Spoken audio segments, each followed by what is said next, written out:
6328 for Monterey Delivery. Sa pagtama ng mga sakuna sa ating bansa, ulan, bagyo, baha, lindol, tsunami, mas tama ang maging una sa paghahanda. Ugaliin tumutok sa DZMM Radio Patrol sa East 30. Una sa balita, una sa public service. You can now use your Citibank credit card to donate to Bantay Bata 163 through Citi Mobile.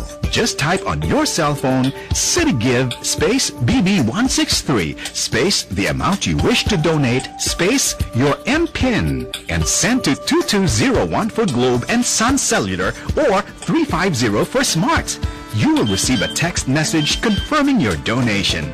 Help support the cause of our children.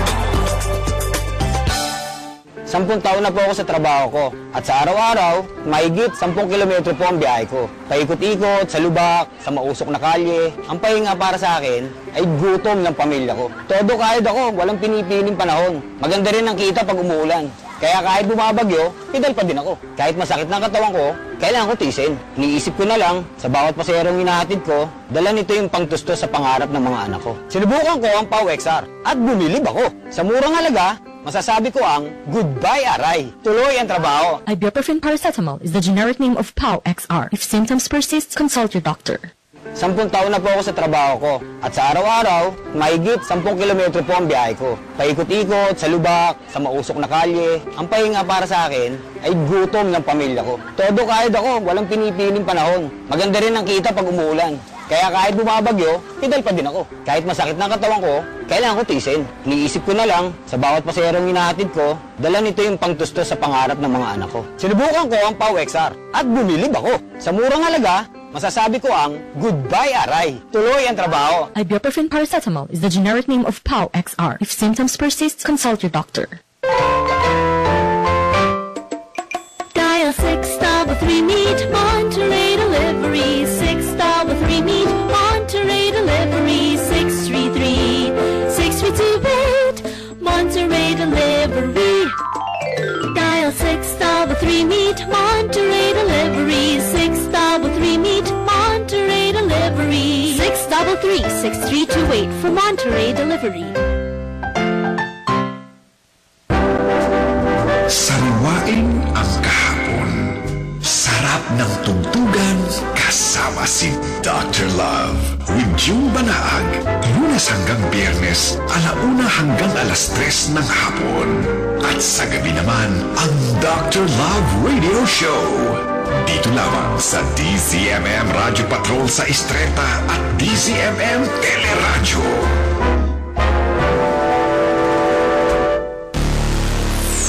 Si Jimmy Licao sa Inner Mind sa DZMM. Okay, patuloy tayo sa pagtuntunan. Kasama natin si Charmaine Cruz, ang guest co-host natin. At ating panauhin ay si Tony Israel. Ang pinag-usapan natin ay tungkol sa UFO or Unidentified Flying Objects. Yun. May mga tanong. Marami pang tanong dito. Yes. Yo, go ahead. Okay, sabi ni Diosa ng DVO, Davao siguro yan. Siguro. Good PM, Dr. Jimmy na nitawag sa'yo. Mystical Twin, Tony, and Miss Charmaine, do you realize that UFO sightings are usually seen in countries na may mataas na uri na mineral sa lupa? Oo, mga mataas, mga gold. Oo. Anong comment mo doon, Tony? May connection ba? Ayon sa ibang mga theory, may connection daw ito dahil nasa gold, no? Kailangan daw ho ng ibang mga taga-ibang planeta na makasurvive sila by using gold dust. And they sprinkle, nagsasabi sila ng gold dust dun sa atmosphere nila para makasurvive ang kanilang mga planeta. Ilan yan sa mga theory. Meron din mga nagsasabi na they've come here para sa energy, para mag-recharge yung kanilang mga spacecraft. I've heard about that. So yun may mga ganun din. Sexual energy nga daw gusto nila eh. Pero there's one interesting video na hindi masyadong nabigyan ng pansin. Hanapin lang sa YouTube sa Paranaque. May makikita tayong video doon na yung isang UFO stayed close to the sun. Yes. Tapos dumaan yung isang eroplanong ng commercial flight natin. Hinabol ng UFO and then bumalik ko siya dun sa sun. Interesting. Yeah, very interesting ho yung video na yun. Who Parang saw- nyaki yan. Who saw this? Well, wala pa ho akong contact kung sino. Pero that's very recent. Recent Saan mo lang. nakuha yung information? Nakita ko lang, I you just saw bumped in, bumped into it, no? Doon sa video na yun. Sa Napakaganda. So, ibig sabihin, nagre-recharge din ang UFOs sa pamamagitan ng rays ng mga sun. Ako, I've heard about that, yung sa sexual energy, they feed on that. So, yung mga areas doon na maraming motel. Oo, ganun ba? Hindi ko alam yan. The first I thought theory so. yan. I think I will discuss that with you one time. Interviewin kita. At alam mo yan. Merong mga, ano rito, mga tanong din, no, na sabi rito, mga findings daw noon, nakita ng UFO landing sa Mexico. Okay? Ask ko lang po yung tungkol ano daw latest dyan.